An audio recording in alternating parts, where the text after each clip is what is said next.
So here I am trying to get my Lumina ready for urban destruction, and I need a BJ.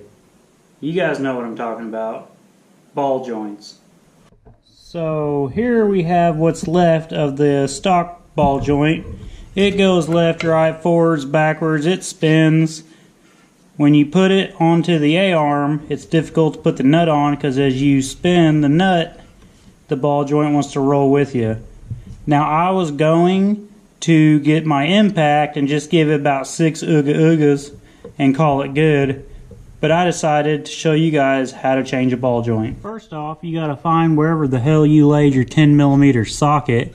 You're gonna take off this bolt, you're gonna take off this bolt, and then you have these 4 studs. You can drill them out with a drill or use a grinder or a torch.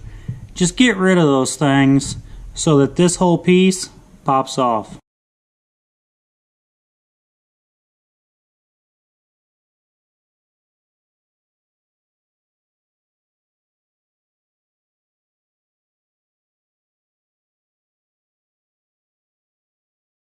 So did I remove the old ball joint the right way?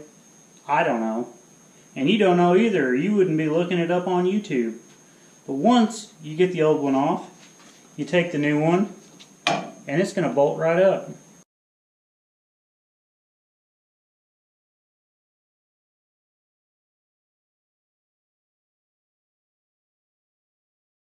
So after you get your ball joint installed, make sure you grease it and then torque it. So last week I got affiliated with JcWhittney.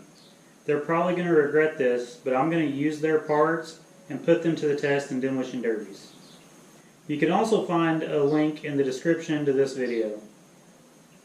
So go to their website and get yourself some BJs because you deserved it. Subscribe to this channel. Find me on Instagram and Facebook.